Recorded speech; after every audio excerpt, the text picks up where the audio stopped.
Good morning, student. Welcome to social science class. Okay, student, today we are going to start a new chapter of geography, that is chapter number 10, life in the desert. Okay, student, in this chapter we are going to learn that some places in the world, okay, where people have learned to cope up with extreme harsh climate. We are going to learn about that places. Okay, like some places are so hot that they act like a fire. You feel like a fire over there. And some places are so cold that they act like a ice. So in this chapter we are going to learn about both the places, a hot place and the cold place. So as you all of you know that the chapter name is Life in the Desert. So first of all we will understand what do you mean by desert. In our mind, the picture of the desert is clear. A place where there is no water, a place that is filled or covered by sand, that is known as desert. But through this chapter you will came to know that there are two type of desert, a cold desert and the hot desert. Okay, first we will understand what do you mean by desert. A desert is an arid region characterized by extremely high and low temperature. Either it will have a high temperature or it will be have low temperature, and has scarce vegetation, means there will not you see much vegetation. The desert can be hot and cold depending on the temperature. You can classify the desert in two parts, hot and cold desert. Many people around the world have adapted to life in the deserts, and they also practice agriculture wherever water is available. In this chapter, we will discuss about one hot desert and one cold desert. Hot desert, we are going to take Sahara Desert, and in the cold desert, we are going to study about Ladakh. Okay, first we are going to discuss about the hot desert, that is Sahara Desert. The most important thing, or you can say the most important point of Sahara Desert is that it is the world's largest desert. It means that it has the largest area of around 8.54 million kilometers square.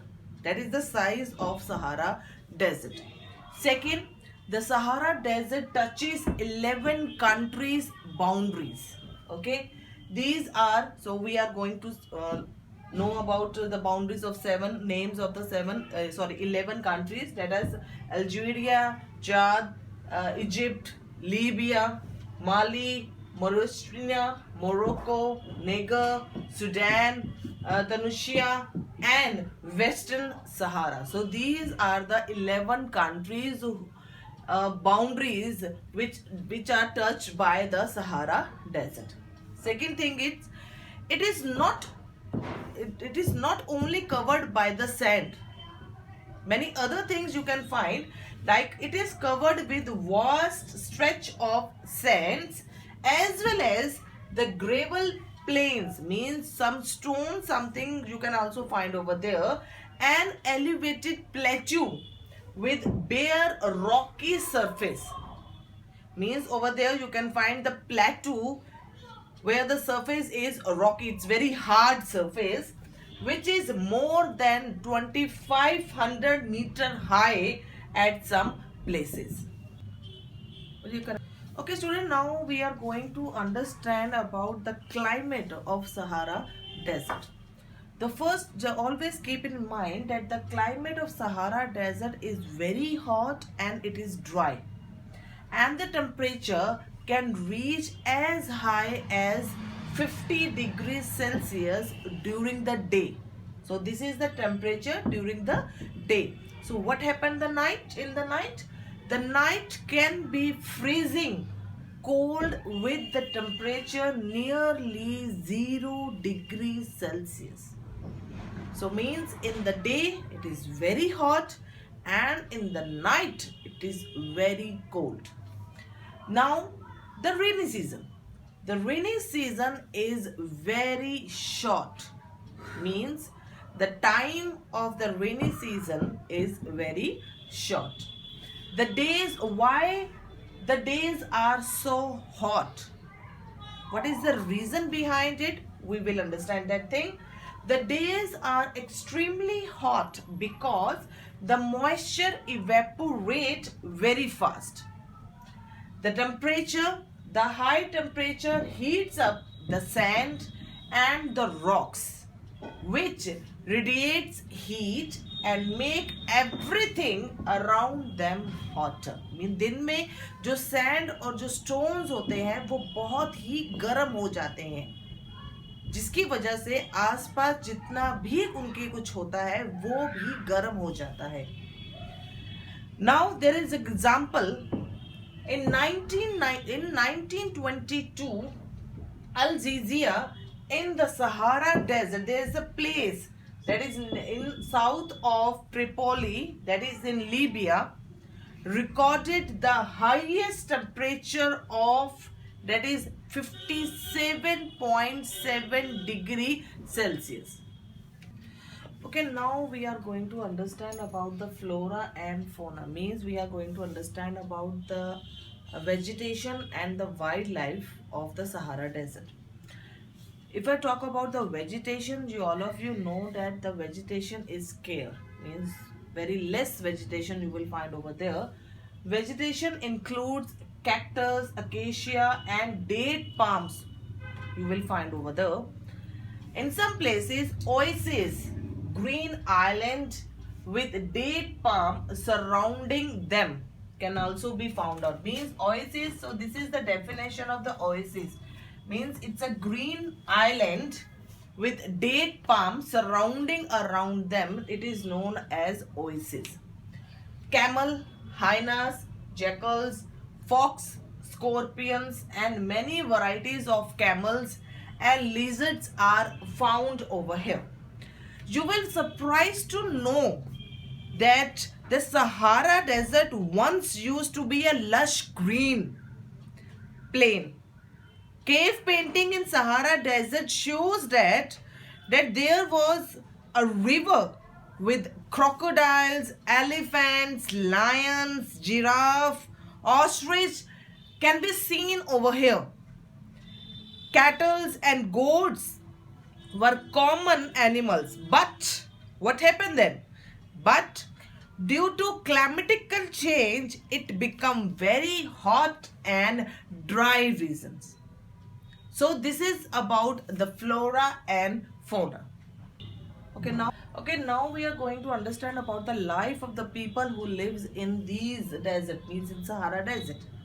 Many groups of people such as Bedouin and Tuaregs live in these Sahara Desert. They rear animals like goat, sheep, camels and horses. From these animals they make belt, sleeper, water bottle, mats, carpet, clothes and even the blankets. They made up out of these hides and hair of these animals. Means they use everything of these animals.